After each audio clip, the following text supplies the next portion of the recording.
Hello and welcome. बहुत ही ज़ोरदार बारिश के साथ मैं आपके सामने उपस्थित हूँ। बहुत ही तेज़ी से बारिश हो रही है। तो यहाँ जीके का एपिसोड यानी सेशन एपिसोड 13 12 सेशन मैंने कंप्लीट कर दिए हैं। सॉरी, माफ़ी चाहता हूँ। मैं इसका प्लेलिस्ट बना दूंगा, आज ही बनेगा और ज़रूर बनेगा। सो आप 1 बाय 1 से लेकर 12 तक देखते जाइएगा, कोई दिक्कत नहीं। आप 13 में देखेंगे, बट आप सारे पढ़ते जाइए। आपके एग्जाम्स ओरिएंटेड क्वेश्चन यहाँ पे कवर हो जाएंगे। जैसे मैं आज थोड़ा इंपॉर्टेंट क्वेश्चन लेके आया हूँ, जैसे पपीते का पीला रंग, देखिएगा ध्यान से, पपीते का पीला रंग। तो मैंने पूछा था कि पपीते का पीला रंग जो होता है वह किसके कारण होता है। ये आपको below the comment section box ये आपको आंसर इसका देना है। ठीक, मैंने बताया था, तो ये आपको आंसर देना है। तो अगर क्वेश्चन पूछाएगा सेब में लालीपन किसके कारण होता है, तो मैंने पढ़ाया हुआ था, थोड़ा सा रिवाइज हो जाएगा। तो सेब का लालीपन या सेब काटने पर लालीपन या भूरापन किसके कारण होता है, तो आप पता ही होगा, एंथोसाइनिन। किसके कारण होता है भैया? एंथोसाइनिन के कारण होता है। सेब को काटने पर लाल या भूरा। ठीक है, इतना इतने में कोई समस्या नहीं, समझ में आया होगा। और बात की जाए गाजर, गाजर का निचला सतह नारंगी या पीला होता है, आपने देखा होगा। गाजर का निचला सतह नारंगी या आपका पीला होता है, वो किसके कारण होता है, तो कैरोटीन के कारण होता है। किसके कारण होता है भैया? कैरोटीन वर्णक के कारण होता है। किसके कारण होता है? ये सारे वर्णक हैं। वर्णक का मतलब ही होता है क्या देना? रंग देना। क्या देना भैया? रंग देने का काम करता है। और गा से गाजर तो गा से गाय, गा से गाजर तो गा से तो गाय। तो गाय का दूध का पीलापन भी किसके कारण होता है, तो ये किसके कारण होता है भैया? ये भी कैरोटीन के कारण होता है। और दूध का रंग जो सफ़ेद होता है, दूध का रंग क्या होता है भैया? जो क्या होता है? सफ़ेद होता है। तो दूध का रंग जो सफ़ेद होता है वो किसके कारण होता है, तो वो केसीन प्रोटीन के कारण होता है। किसके कारण होता है भैया? केसीन प्रोटीन के कारण होता है। इतने में कोई समस्या नहीं, समझ में आया होगा। अच्छा, और क्वेश्चन पूछा जाता है कि हल्दी, हल्दी का रंग, ठीक ध्यान से देखिएगा, हल्दी का रंग जो क्या होता है भैया? पीला होता है। हल्दी का रंग सबको पता है क्या होता है? पीला होता है। वह किसके कारण से होता है, तो वह जेंथोफिल के कारण होता है। किसके कारण होता है भैया? जेंथोफिल के कारण होता है। इतने में कोई समस्या नहीं, समझ में आया होगा। और एक क्वेश्चन और मैं बताना चाहता हूँ आपको कि टमाटर का रंग लाल, किसका रंग भैया? टमाटर का रंग कैसा होता है? लाल होता है, सबको पता है। शुरुआत में जब छोटा होता है तो हरा होता है, बाद में लाल हो जाता है। ये किसके कारण होता है, तो यह एक लाइकोपीन नामक वर्णक के कारण होता है। यानी लाइकोपीन पिगमेंट के कारण टमाटर का रंग क्या होता है? लाल होता है। इतने में कोई समस्या नहीं, समझ में आया होगा। अच्छा, क्वेश्चन पूछा जाएगा गाय की सबसे उच्च दुग्ध उत्पादन करने वाली प्रजाति का नाम बताइए। तो ध्यान से देखिएगा, गाय की सबसे अच्छी प्रजाति जो क्या देती है भैया? गाय की सबसे अच्छी प्रजाति जो सबसे अधिक क्या देती है? दूध देती है। सबसे अच्छी प्रजाति जो मानी जाती है उसका नाम क्या है, तो सबसे अच्छी प्रजाति का नाम अगर पूछा है तो वो क्या है, तो उसका नाम है होल्स्टीन। क्या नाम है भैया? होल्स्टीन। तो पेपर में पूछा जाएगा कि गाय की सबसे अच्छी प्रजाति यानी स्पीसीज कौन सी है जो दुधारू होती है, जो गाय दूध देती है ज़्यादा, तो होल्स्टीन। अच्छा, इस प्रकार की गाय कहाँ पाई जाती है? इस प्रजाति की गाय तो नीदरलैंड में आपको देखने को मिलेगी। कहाँ देखने को मिलेगी भैया? नीदरलैंड देखने को मिलेगी। आपको उम्मीद करता हूँ बहुत कुछ समझ में आ रहा होगा। ठीक है, अब देखता हूँ आ रहा है पूरा कि नहीं। ठीक है, बड़ा मस्त आ रहा होगा। और अगर बात की जाए नेक्स्ट क्वेश्चन की, तो नेक्स्ट क्वेश्चन भी बहुत ही सारा इंपॉर्टेंट है, आप समझते जाइएगा। अच्छा, क्वेश्चन पूछाएगा सांड के जो वीर को कृत्रिम गर्भाधान हेतु जो किया जाता है। देखिए, जो सांड का वीर है, ध्यान से देखिएगा, इसका भी अच्छी प्रजाति का होता है। जब गाय के गर्भाधान करते हैं तो सांड के जो वीर को जब क्या करता है, क्या आता है भैया? गर्भाधान किया जाता है, तो तुरंत तो करना नहीं आता है, तो उस वीर को कितनी डिग्री सेल्सियस पे रखा जाता है, तो ध्यान से देखिएगा, -190 डिग्री सेल्सियस पे रखा जाता है, -190 डिग्री सेल्सियस पे। और किसकी लिक्विड की उपस्थिति में रखा जाता है, तो नाइट्रोजन की उपस्थिति में रखा जाता है। किसकी उपस्थिति में रखा जाता है, तो ध्यान दीजिएगा, कृत्रिम गर्भाधान बोलते हैं। ठीक, गर्भधारण हो जाए। ठीक, तो देखिए, अच्छा अगर अच्छी प्रकार की नस्ल की गाय आएगी, ठीक, तो अच्छा दूध देगी। तो ये बहुत ही जगह किया जाता है, बड़े बड़े शहरों में और भी जगहों में, देशों में। तो सांड के वीर का कृत्रिम गर्भाधान करने के लिए वीर को 196 डिग्री सेल्सियस में के तापमान पर रखा जाता है। और इसको लिक्विड तरल मतलब तरल नाइट्रोजन में इसको संग्रहित मतलब तरल नाइट्रोजन, तरल मतलब लिक्विड वाले नाइट्रोजन में इसे संग्रहित यानी स्टोर किया जाता है। क्या किया जाता है भैया? स्टोर किया जाता है। इतने में कोई समस्या नहीं, समझ में आ रहा होगा। मैं इसको रफ कर दे रहा हूँ, फिर आगे बढ़ते हैं नेक्स्ट क्वेश्चन की ओर। तो नेक्स्ट क्वेश्चन से भी बहुत ही मोस्ट इंपॉर्टेंट क्वेश्चन पूछे जाते हैं, इतने में कोई समस्या नहीं होगी। जल्दी जल्दी मैं आपको समझा सकूं जिससे आपको समझ में आए। एक बीमारी होती है सिरोसिस। अच्छा, सिरोसिस बीमारी नाम सुनिएगा ध्यान से, क्या बीमारी का नाम क्या है? सिरोसिस। नाम बहुत ही इंपॉर्टेंट है paper exam point of view से। तो सिरोसिस क्या होता है?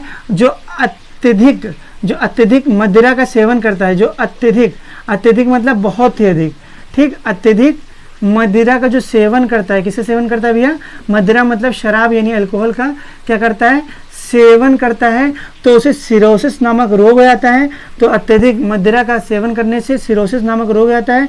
और इससे प्रभावित क्या होता है? लीवर का मतलब यकृत प्रभावित होता है। क्या प्रभावित होता है भैया? यकृत, जिसे कलेजा या जिगर बोलते हैं, ठीक। तो यकृत, तो सिरोसिस से प्रभावित होने वाला अंग अगर पेपर में पूछा आएगा तो आप किस पे लगाएंगे भैया? तो आप लिवर पे लगाएंगे यानी यकृत पे लगाएंगे। ये किसकी सिरोसिस डिसीज किसके कारण होती है?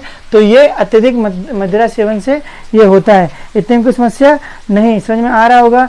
अच्छा, क्वेश्चन पूछा आएगा, हाँ ये बहुत ही इंपॉर्टेंट क्वेश्चन है। मैं पढ़ाया हूँ लेकिन थोड़ा सा आपको चर्चा और अच्छे से बता सकूँ इसके लिए फिर मैं बताने आ रहा हूँ। इम्फाइसीमा, कौन सा रोग भैया?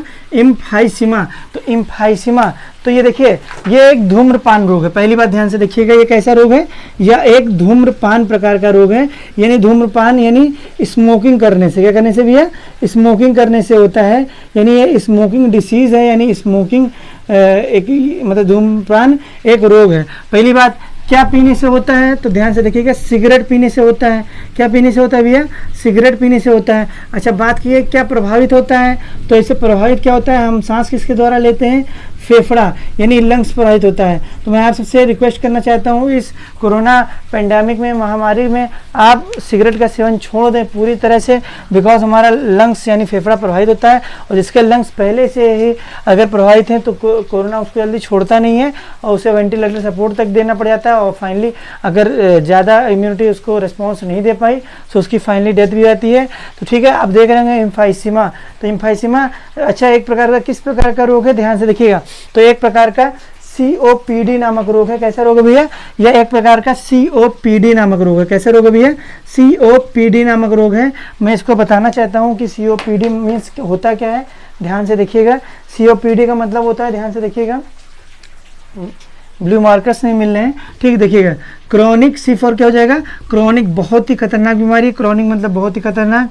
और O फॉर क्या हो जाएगा? ऑब्स्ट्रक्टिव, O फॉर क्या हो जाएगा? ऑब्स्ट्रक्टिव, क्रॉनिक ऑब्स्ट्रक्टिव, ठीक। P फॉर क्या प्रभावित हो रहा है? फेफड़ा, फेफड़ा को हम रिलेट करते हैं किससे? पल्मोनरी वर्ड से संबंधित रखते हैं इसको, पल्मोनरी। और है क्या? D फॉर ये डिसीज है क्या ये? D for disease. तो इसे कौन सा रोग होता है? किस प्रकार का रोग होता है? तो COPD नामक रोग होता है।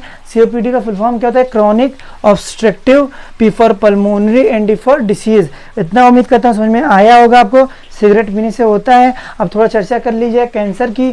किसकी चर्चा कर ली जाए? कैंसर की चर्चा कर ली जाए, बहुत ही मोस्ट इंपॉर्टेंट है।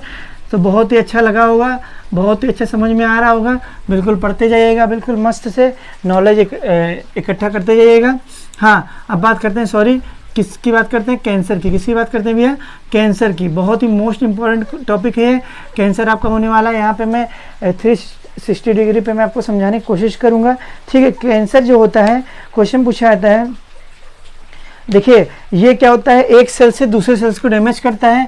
ध्यान दीजिएगा, ये एक कोशिका, एक अंग की कोशिकाओं को, एक अंग की कोशिका से शुरू करता है, एक अंग की कोशिकाओं को, यानी एक अंग की सेल से शुरू करता है, कोशिकाओं से लेकर ये अन्य सेल्स को क्या करता है? कैंसरस बना देता है।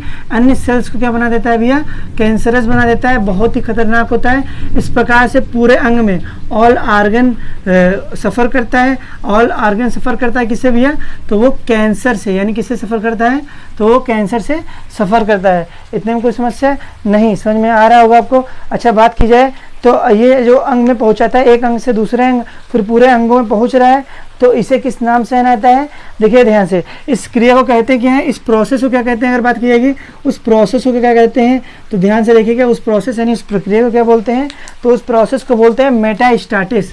क्या बोलते हैं भैया? मेटास्टैसिस। क्या बोलते हैं? मेटास्टैसिस। तो देखिएगा, मतलब देखिए मान लीजिए ये यहाँ की सेल्स, ये एक हाथ की सेल्स है, कोई एक सेल से डैमेज किया, फिर एक सेल से दूसरे सेल से पूरे इस अंग को डैमेज करता है। अब इस अंग से सीधी सी बात है, ये हमारा कंधे वाला अंग जुड़ा हुआ है, तो ये सेल्स डैमेज होती है। इस प्रकार से पूरा सेल्स जो होता है हमारी पूरी बॉडी की, वो कैंसरस हो जाती है। ठीक है, तो उस प्रोसेस, जो प्रोसेस हो रहा है ये पूरा, इस पूरे प्रोसेस को, ये पूरा जो सेल्स और पूरा अंग इन्फेक्टेड होता जा रहा है, इस प्रोसेस को मेटास्टैसिस बोलते हैं। मेटास्टैसिस बोलते हैं। क्या बोलते हैं भैया? मेटास्टैसिस बोलते हैं। अगर क्वेश्चन पूछाएगा वह कौन सा जीन है, ध्यान से समझिएगा, बहुत ही मोस्ट इंपॉर्टेंट क्वेश्चन में पूछने आ रहा हूँ, बहुत ही मोस्ट इंपॉर्टेंट। वह कौन सी जीन है? जीन जानते हैं हम सबके अंदर पाई जाती है। वह कौन सा जीन है जो उत्तरदायी होता है? उत्तरदायी मतलब रेस्पॉन्सिबल होता है, विच रेस्पॉन्सिबल फॉर कैंसर, मतलब किसके लिए रेस्पॉन्सिबल होता है, जिम्मेदार होता है, उत्तरदायी होता है, तो वो कैंसर के लिए जिम्मेदार होता है। उसका नाम क्या है? ये बहुत ही बार पूछा गया पेपर में। तो उस जीन का नाम क्या है? उस जीन का नाम पूछा जाता है हमेशा, तो उस जीन का नाम है ओंका जीन। क्या नाम भैया? ओंका जीन। तो ओंका जीन ही जिम्मेदार है, रेस्पॉन्सिबल है, यानी उत्तरदायी है, किसके लिए? कैंसर के लिए। तो वह कौन सा जीन है जो कैंसर के लिए उत्तरदायी माना गया है? तो ओंका जीन को उत्तरदायी माना गया है ना। उम्मीद करता हूँ समझ में आया होगा। और अगर बात की जाए और नेक्स्ट क्वेश्चन की, तो एक पेपर में और नाम सुना होगा ल्यूकीमिया, मैंने पढ़ा भी दिया, कई बार मैंने डिस्कस भी किया हूँ। तो कैंसर आया तो मैं इसके बारे में फिर डिस्कस करना चाहूँगा। ल्यूकीमिया, ल्यूकीमिया क्या बोलते हैं? इसका दूसरा नाम क्या है? तो ब्लड कैंसर। बहुत प्रकार के कैंसर होते हैं, जिसमें से सबसे हानिकारक, जो सबसे खतरनाक कैंसर माना जाता है वो है ब्लड कैंसर। ठीक, ब्लड कैंसर में ब्लड हमेशा बार बार चेंज कराना पड़ जाता है। चेंज मतलब चेंज नहीं होता है, कैंसर सेल्स को जिसमें जो जो टॉक्सिसिटी है ब्लड में, उसको डिटॉक्सीफाई किया जाता है, अलग किया जाता है। तो ल्यूकीमिया को ब्लड कैंसर कहते हैं। अच्छा, ये किसके प्रभावित होने से होता है? तो जब इसमें WBC प्रभावित हो जाता है। क्या प्रभावित होता है भैया? WBC पूरी तरह से जब प्रभावित हो जाता है तो हमें एक प्रॉब्लम से फेस करना पड़ता है, उसका नाम है ल्यूकीमिया, जिसे हम ब्लड कैंसर बोलते हैं। ठीक, इतना उम्मीद करता हूँ समझ में आया होगा। अगर बात की जाएगी इसमें, अच्छा, इसके इलाज में, ल्यूकीमिया के इलाज में किसका प्रयोग किया जाता है? तो ध्यान दीजिएगा, इनमें किन किरणों का प्रयोग किया जाता है? तो पेपर में आता भी रहता है। इनमें गामा किरणों का प्रयोग किया जाता है। किन किरणों का प्रयोग किया जाता है भैया? गामा किरणों का प्रयोग किया जाता है। और ल्यूकीमिया के इलाज में किसका प्रयोग किया जाता है? तो ध्यान दीजिएगा, इसमें कोबाल्ट 60, किसका भैया? कोबाल्ट 60। कोबाल्ट का सूत्र क्या होता है? CO, cobalt 60। और अगर बात की जाएगी किसका प्रयोग किया जाता है? तो फास्फोरस 32 का प्रयोग इसमें किया जाता है। यानी कोबाल्ट के 60 समस्थानिक का प्रयोग किया जाता है और फास्फोरस के 32 समस्थानिक का प्रयोग ल्यूकीमिया यानी ब्लड कैंसर के ट्रीटमेंट में किया जाता है। और किस किरणों की उपस्थिति में? तो गामा किरणों की उपस्थिति में किया जाता है। गामा किरणों की खोज किसने किया? तो बैकुरल ने किया। किसने किया भैया? बैकुरल जी ने किया गामा किरणों की खोज। तो इतने में कोई समस्या नहीं, समझ में आया होगा। इतना मुझे तो लगता है कि आपको समझ में आया होगा। तो इसके इलाज में प्राय फास्फोरस 32 एंड किसका प्रयोग किया जाता है? कोबाल्ट 60 का प्रयोग किया जाता है। अच्छा, एक बात की है, ट्यूमर का पता, ट्यूमर का इलाज किससे किया जाता है? देखिए, कैंसर का जनक बात की जाएगी। किसकी बात की जाएगी भैया? कैंसर का किसकी जनक? तो कैंसर का जनक किसको बोला गया है? तो ट्यूमर को बोला जाता है। किसको बोला जाता है भैया? ट्यूमर। जो गांठ पड़ जाती है ना, गांठ जिसे बोल देते हैं हम नॉर्मली शब्द में, तो गांठ, जो कैंसर का जनक है वो क्या है? ट्यूमर है। क्या भैया? ट्यूमर है। तो इसका एक क्वेश्चन हमेशा प्यारा सा पूछा जाता है। कैसे क्वेश्चन पूछा जाता है? प्यारा सा क्वेश्चन पूछा जाता है कि किसका प्रयोग किया जाता है, किस समस्थानिक का प्रयोग किया जाता है? तो आर्सेनिक के 74 समस्थानिक का इसका प्रयोग किया जाता है। तो ट्यूमर के इलाज में किसका प्रयोग किया जाता है? तो आर्सेनिक के 74 समस्थानिक का प्रयोग किया जाता है। और कैंसर के इलाज में किसका प्रयोग किया जाता है? ध्यान से देखिएगा, तो कैंसर के इलाज में सोना यानी गोल्ड, यानी AU, गोल्ड का सूत्र क्या होता है? AU, और हम पढ़ाया था मैंने, AU 198 का भी इस्तेमाल किया जाता है। इतने में कोई समस्या नहीं। तो सोना के 198 समस्थानिक का इसमें प्रयोग किया जाता है। इतने में आपको समझ में आ रहा होगा। अगर बात की जाएगी, कैंसर ही चल रहा है, तो बहुत प्रकार के कैंसर होते हैं, उसके उपचार हेतु और भी जैसे एक और होता है जैसे ब्लड कैंसर के उपचार हेतु, ध्यान से देखिएगा, किसके भैया, ब्लड कैंसर के उपचार हेतु, और अगर बात की जाएगी ब्लड कैंसर के उपचार हेतु और किडनी कैंसर जो होता है, कौन सा किडनी है जो कैंसर होता है, इन दोनों के कैंसर के उपचार हेतु किसका प्रयोग किया जाता है, तो ध्यान से देखिएगा, इसके उपचार के लिए इंटरफेरॉन अल्फा 2A का प्रयोग किया जाता है।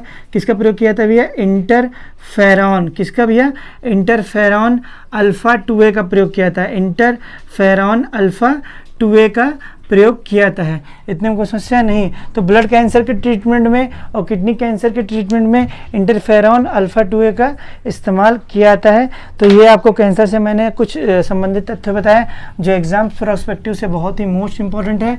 सब पढ़ते जाइए, समझते जाइए, मस्त होइए, पढ़ते जाइए, स्वस्थ रहिए, मस्त रहिए। अब आगे बढ़ते हैं, लास्ट में टॉपिक की ओर बढ़ता हूँ, जो अनसुने पहलू होते हैं जो पेपर में आते हैं तो बड़ा टफ लगते हैं। जो पेपर में नहीं पढ़ा होगा तो हमेशा सबको टफ लगेगा, और अगर पढ़े होंगे तो सब कुछ बहुत इजी होगा। सो आपको क्या डिसाइड करना है, हमें अच्छे से बेहतरीन से प्रिपरेशन करनी है और अपने पढ़ाई को सुगमता से ले जाते हुए और भी एंड तक आपको ले जाना है। एंड फिलहाल कभी नहीं होता है, ठीक। एक बीमारी आपने सुना होगा, शायद आपने सुना ही होगा, स्लीप, क्या नाम है, स्लीप एल्पनिया। क्या नाम है, एक बार मैं फिर से देख लूँ, स्लीप एपनिया, सही है, स्लीप एपनिया, ठीक, स्लीप एपनिया। ये थोड़ा डिफरेंट आपको लगा होगा ये नाम, ठीक है ना, ये रोग है, बहुत ही इंपॉर्टेंट है। तो आपको अगर दिख रहा होगा तो स्लीप दिख रहा होगा, इसमें क्या दिख रहा होगा, स्लीप। स्लीप का मतलब होता है सोना, यानी ये कैसा बीमारी है, तो ये निद्रा संबंधी विकार है। कैसा विकार है भैया, निद्रा संबंधी विकार है, निद्रा संबंधी विकार है, ठीक। मतलब ये स्लीप रिलेटेड डिसीज़ है, सोने की बीमारी मैंने पढ़ाया था किसके कारण होता है। तो below the comment section box बताइए ज़रूर कि किसके कारण होता है, बैक्टीरिया द्वारा होता है, प्रोटोजोआ द्वारा होता है, वायरस द्वारा होता है, या फंगल द्वारा नहीं कवक द्वारा होता है। उसका नाम भी बताइएगा कि जिसके द्वारा होता है, ठीक। मैं पढ़ाया हूँ पूरा, उसका वाहक बताइएगा किसके कारण होता है। तो ये निद्रा संबंधी विकार है। इसमें क्या होता है, नींद में खर्राटे बहुत आते हैं, तो बहुत लोगों को नींद में बहुत खर्राटे आते हैं, means he is suffering, means she is suffering from sleep apnoea, sleep apnoea. तो नींद में क्या आते हैं, बहुत खर्राटे आते हैं, ठीक। तो ये इसी डिसीज के कारण होता है। नींद में क्वेश्चन अगर पेपर में आएगा, वह कौन सा रोग है जिसमें व्यक्ति को नींद में बहुत क्या आते हैं, खर्राटे आते हैं। क्या आते हैं, नींद में बहुत खर्राटे आते हैं। और ध्यान से देखिएगा, पूरी रात, इसमें एक और डिसीज़ का एक फैक्टर है, पूरी रात में सोने के बावजूद भी, पूरी रात भर सोने के बावजूद भी, ध्यान से देखिएगा, पूरी रात भर सोने के बावजूद भी, सोने के क्या भैया, बावजूद भी, सोने के बावजूद भी क्या होता है, थकान उसके लगा रहता है। क्या लगा रहता है भैया, उसे थकान लगा रहता है। तो पूरी रात अगर वो नींद अच्छी से लेगी तो थकान लगा रहेगा, उसे क्या लगा रहेगा भैया, थकान लगा रहेगा, यानी एक प्रकार से उसको वीकनेस होगी। क्या लगेगा, क्या होगी भैया, वीकनेस, ठीक, वीकनेस हो जाएगी। क्या हो जाएगी, वीकनेस, यानी वीकनेस का मतलब क्या हो जाएगा, उसे भैया कमजोरी लगने लगेगा, ठीक है, उसे थकान लगेगी, टायर्ड रहेगा, चाहे पूरी रात सोया हुआ। सो नींद में बहुत अधिक खर्राटे का आना स्लीप एपनिया के कारण होता है, निद्रा संबंधी विकार है, नींद में बहुत खर्राटे आते हैं, पूरी रात भर सोने के बावजूद थकान होता है और वीकनेस लगती है। So this is the end of the video. बहुत कुछ जानने को मिला होगा। Thank you for watching, keep it up and go ahead and all the best.